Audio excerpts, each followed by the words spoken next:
Hello and welcome to the Homegrown Haven. We are a 4-generational family living together on an acre property in Herefordshire. It's just over a year now since we moved in, and in that time we have done major renovation works inside the bungalow. We've built a granny annex for my mother and moved her in. We're busy building a decking and seating area for a garden kitchen. In the garden itself, we have an orchard being created, and the focal point is the kitchen garden. Organic, no-dig beds, growing our own fruits and vegetables. If this interests you, join us at the Homegrown Haven for the highs, the lows, the fun, the laughter, the mistakes, and everything else in between as we forge our next year at the Homegrown Haven.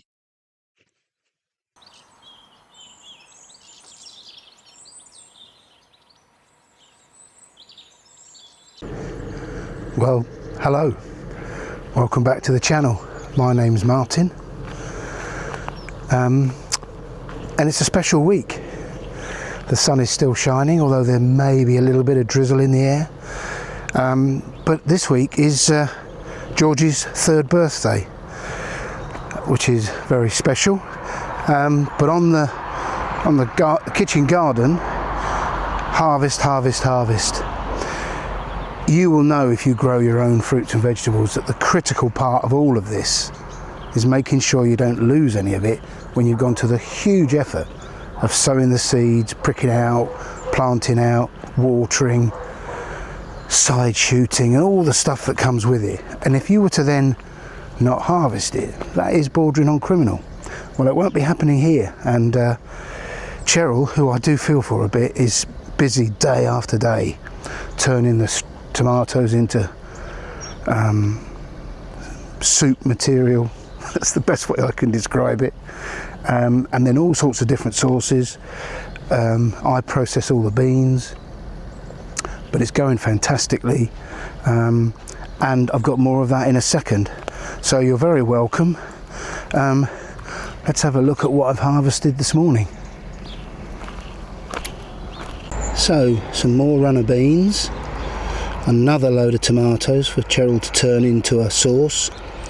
The French beans are doing fantastic this year. And those carrots are from the carrots I sowed in the ground. They're the biggest carrots I've ever grown. They are fantastic. However, I have another crop and I have a different use for it.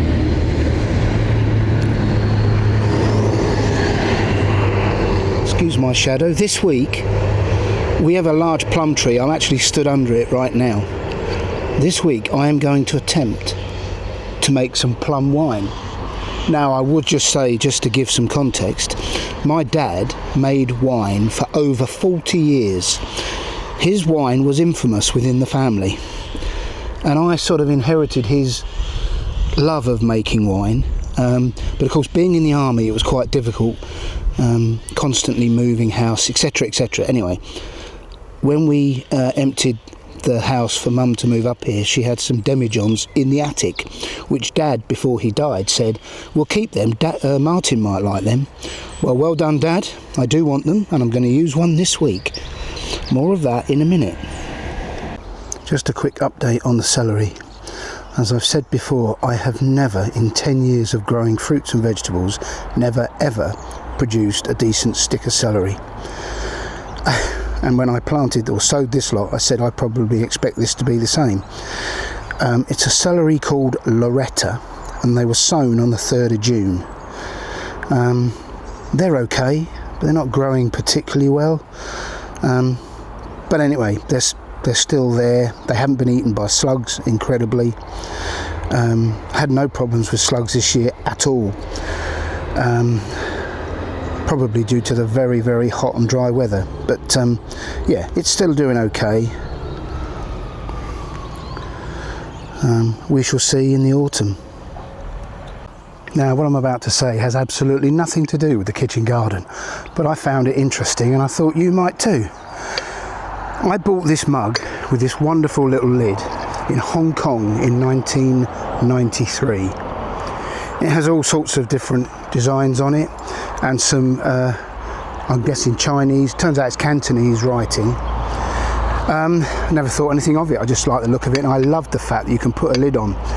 And back then, of course, I was in the army, and this went with me when I became an officer to my own office, and it was quite useful. If someone knocked on the door and came in, I could put the lid on and not worry if we chatted for a while. Anyway, while David and Nikki were here, Nikki's from Taiwan, and I asked her, do you know what these mean? And she did. And essentially what it means is, may the owner of this mug have a long and healthy life. I thought that was quite interesting. I didn't know that when I bought it in '93. I've waited some time to find out, but it's interesting. Thank you, Nikki. And something else we were discussing when they were here was the difference in approach of, the health and safety, which has gripped this country and, paralysed it with nonsense. Lexi goes to junior school. And at junior school in the winter, you can imagine in Yellowknife in the Northwest Territories, they have a lot of snow. The children are allowed to play outside until the temperature drops below -30. Because at -30, they consider it a little bit chilly for the kids, and they're brought indoors. How wonderful. I remember last winter, all the London train drivers went on a day's strike because there was a dusting of snow on the tracks and they considered it too dangerous to walk. The difference in cultures, I just thought that was remarkable. 8 and 9-year-old kids playing outside till it gets to -30. I'll have to remember that when it gets a bit chilly here in the winter. Well, if you have a closer look at the carrots, look at that. I'm full of pride and joy. Now, I spent a lot of time and effort creating those raised beds, putting sand in the soil to give the carrots a nice loose root run, trying to make the soil as poor as possible so that they wouldn't fork. These carrots were sown into planting in the garlic in June, late June, and these beds are untouched soil, cardboard, and then a couple of inches of fresh compost. And look at it, I mean, just amazing. There's a lot of myths in gardening, things like, you should wash your pots in the winter so that viruses can be cleaned and not spread. I've never washed a pot ever. Carrots won't grow in fresh compost, they'll fork. I've picked quite a few now. That's the only forked one I've found, and essentially that's just 2 carrots. 2 for the price of 1. It's a lot of nonsense talked, I think, but I'm so pleased with these in this rock-hard ground. I've almost not watered them either, so yeah, a real success story, as long as they're edible. You helping Grandad? Look.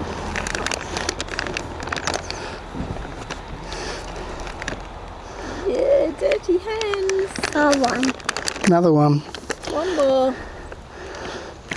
One. Another one. Show Nanny your gardener's hands. Let me see your hands. Ugh. Yucky. Yucky. Yeah, wash your hands, good boy. I didn't know you were supposed to wash your hands when they got dirty. Are they all nice and clean? Oh, it's got spreading up your arms, George. Are they clean? There. Yeah, there's more there, George. Hang on, let's put it in one place. There you go.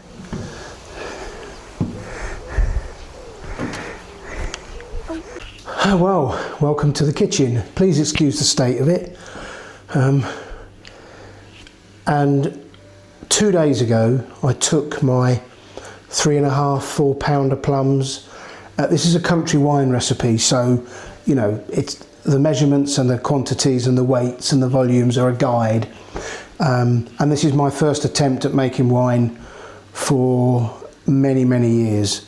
So we'll see how it goes. But I have put the plums in a large saucepan and I covered them. They were frozen out the freezer, and I poured boiling water on them, and that was 2 days ago, and they've been sat down in the shed, hopefully the water absorbing the juices of the plums.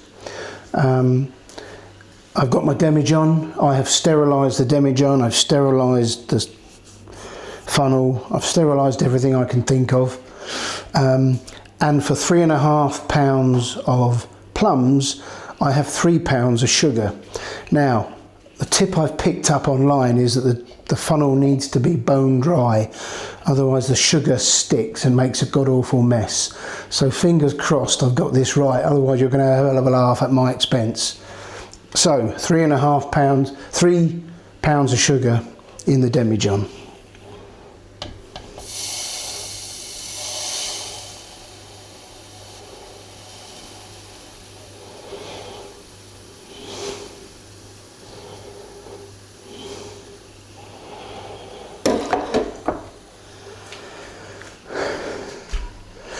Makes you realise how much sugar there is in wine.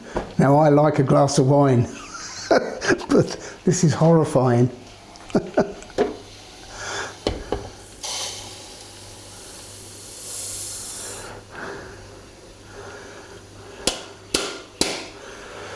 Okay, so 3.5 to 4 pounds of plums, 3 pounds of just ordinary white sugar. And then when that's in, I've got to put the plum liquid. Right. That's been sterilised. This could be messy. This could be very messy. Excuse me while I look away from the camera, I need to concentrate.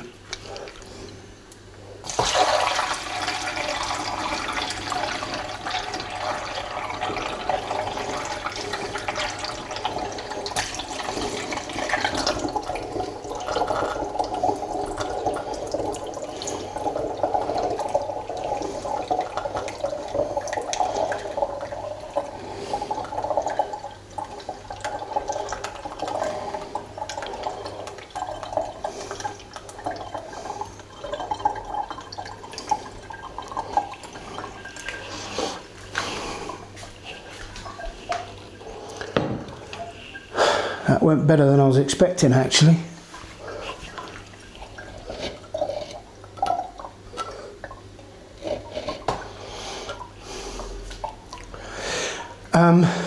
Now, in the past, I've mashed up the plums and pushed and shoved and tried to squeeze every ounce of juice out.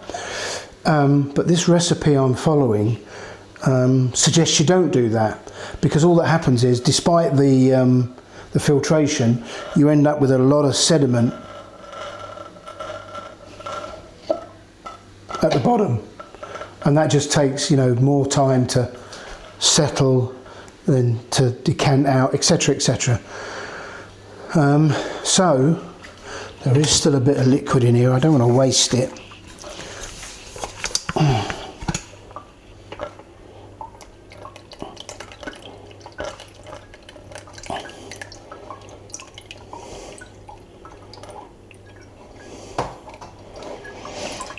Right, and it's not very good light in here, I know, but they're just some rather sweet smelling thawed old plums. What I'll do is we'll take a break, I'll let that remaining liquid drop through, and then I'll come back to you. Okay, so that's the plum water finished with, and that's how much I've got. I've got my sugar all in there now, and so now I've got the yeast, and the yeast is a dry active yeast, especially for beer and wine making. Nice and simple. For 1 gallon it's a level teaspoon. Keep it simple, stupid. So we just add that in.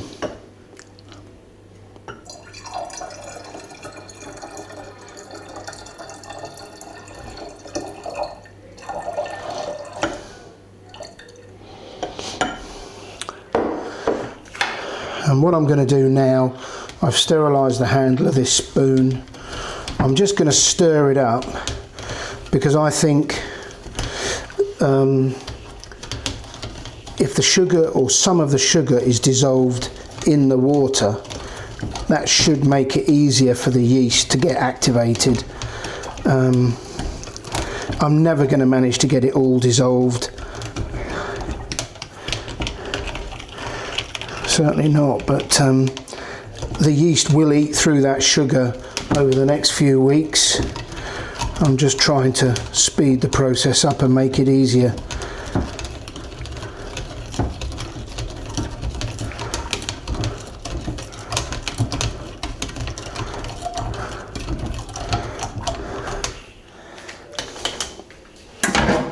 Okay, and then all I need to do now is top up the water.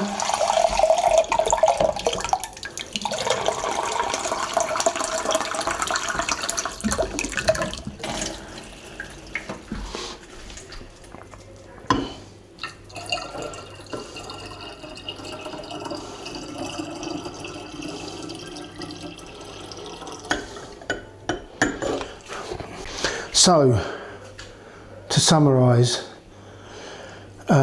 nearly £4 of plums, £3 of sugar, active yeast, level teaspoon. Follow the instructions of the yeast you buy. But I think most important thing to remember when you're making your own wine is to make sure everything is clean and sterile. If you get one kind of bad bacteria or something in there, all you're going to produce is foul smelling vinegar. And then last and most importantly, the airlock. And obviously the purpose of the airlock is to prevent anything from ingressing, but as the yeast starts to ferment the wine, it will allow carbon dioxide to pass through the airlock and away to atmosphere. And the reason I've left such a large gap is my experience tells me that in the first couple of days we'll get an awful lot of bubbling and fizzing, and that if it was up near the top, that would bubble over, or there's a very good chance of it. So I'm going to leave that amount of air for now. In a couple of 3 days, I will top up the water to the bottom of that neck. And the reason for that is the least amount of air in there, the least amount of chance of it contaminating anything in this beautiful, valuable liquid. And that's it. All I've got to do now is put this somewhere at room temperature for the next 4 to 5 weeks. And then all the process simply is that will have eaten all the sugar. Most of the fermenting will be done by then, but not all. And then using a siphoning tube, siphon it off, or rack it, as the jargon is, into a separate demijohn, leaving hopefully some sediment in the bottom. The more times you rack it and the longer you leave it, the better quality wine you get and the clearer the wine. How long I'm going to be able to leave this, I don't know. Patience is not my strong point.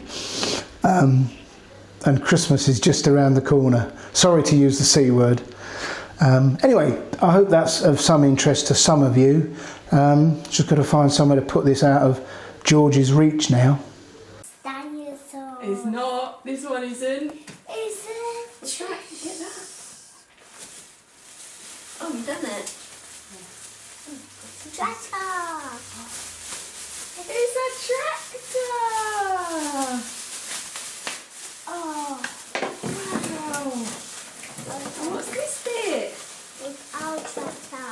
It's a trailer. Trailer. You put it on. It's on. Wow, look at that, George. It's a tractor. You can put your dinosaurs in it. All tractor trailers have dinosaurs in them, George. Haven't you noticed? Yeah, most of them are called farmers. Oh, that's perfect. Wow, look at that. There you go. Oh, wow. Oh, what is it, George? What is it? Peppa Pig. What is it? What's that? What is it? What's this? It's a play. It's a plate with Peppa Pig in it. Opened. You want it opened? You go, Nanny. I'm Two down there, George. Oh, he's coming across the road. He's sticking his horn up his bum. Look at them running. Look at the rhinos, George. Oh, this makes me nervous. Look at his horn, George. Oh. Big as horns. Yeah, he has got big horns, hasn't he? Huge horn. What are you doing? I'm just videoing the rhino. I'm putting the night. Happy birthday, George. Oh, the lady's just got out up there. Oh, so she's put her door there. The size of that antler. He don't look happy. He doesn't, does he? No. What are you looking at? What are you looking at? George. Martin. What are you looking at? Martin, he's getting ready. Is he? What are you looking at? Oh, I know, Granddad. There's loads of rhinos, George. Look at them. Loads They're still of fighting, them. George. They're still fighting. Look, I those two. know. Yeah. Wow, what's the giraffe doing? Go away. Go away. What are you looking at? Oh, look at that. What are you looking at? Are you telling the giraffe to go away? Oh, look. They've got lots of rhinos and lots of giraffes, aren't they? They're not short of giraffes, are they? Oh, wow. Look, George. Oh, look, there's a baby one. Oh, yeah. See the baby one, George? Baby giraffe. Baby giraffe. Yeah, little one.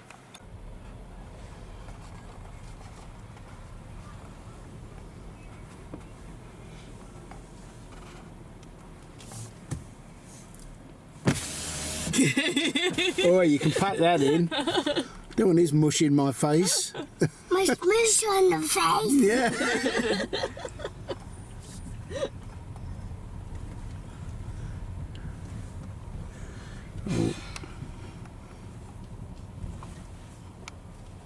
Oh, no, it's gone back down again.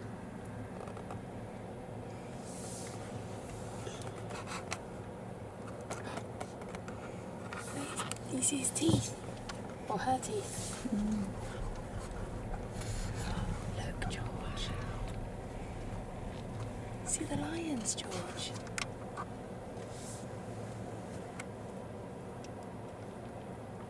Oh, what's that one got? Is it eating something? I think it's a passenger. Yeah. Somebody's arm. I think it's a small boy that had a wine gum in his hand. Mummy, I'm a sweetie. Not while the lions.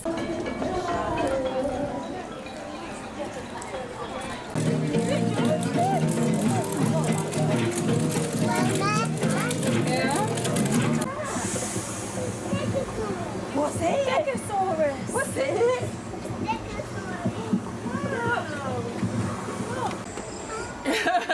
But she doesn't bite you. George, come here. Go through this bit.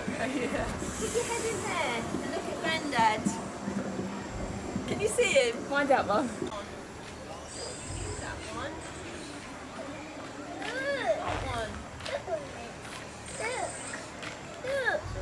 Look. Dinosaurs. Yeah, they're everywhere.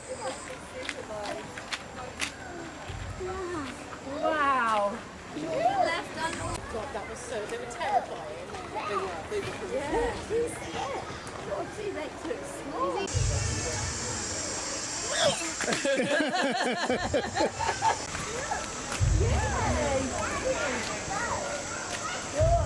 Yeah.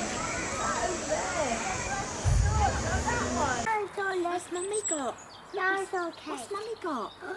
Dinosaur cake. Way! Wow! A dinosaur Happy cake. birthday to you. Happy birthday to you. Happy birthday, dear George. Happy birthday to you.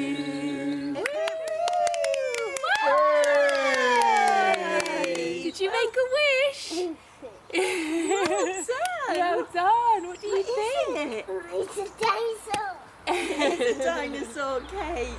What's Wow. Thank It's a number. No. What does that say? Well, a good week, really good week. Obviously the highlight being George's 3rd birthday. We had a fantastic day out at the West Midlands Safari Park yesterday. Thoroughly enjoyed it, as did George. He slept all the way back. Yeah, fantastic day. On the plot, I'm really thrilled to have got a demijohn of wine bubbling away now in a kitchen cupboard, and I'll update you on how that goes in a month or two when I rack it into its next demijohn. And I don't know how many times I'll rack it, but each time you rack it, which means you just siphon it into a new demijohn, you leave a little bit of sediment in the bottom, and hopefully the wine gets clearer to the point in the future, whenever that may be, when you can drink a nice clear glass of homemade country wine. So harvesting goes on every day now. I try to do it every other day actually, which means Cheryl gets a break, because it does mean a whole day in the kitchen, and it's blimmin' hard work. So yeah, everything is going fantastic. Most importantly, I'm pleased to report that yesterday, while we were away, we had some really meaningful rain here. The water butt on the bungalow is full. And the ground's had a good soaking, so that means I can give the watering cans a bit of a break, which I'm thrilled about, because it's been a long summer with them watering cans. So yeah, everything's going fantastic. We go away for a few days with George in our caravan next week, so I might not be around to film an episode for the following week. If I don't, you know why. So you have a fantastic week, and all being well, I'll be back next week or the week after. Until then, look after yourselves, take care, and bye for now.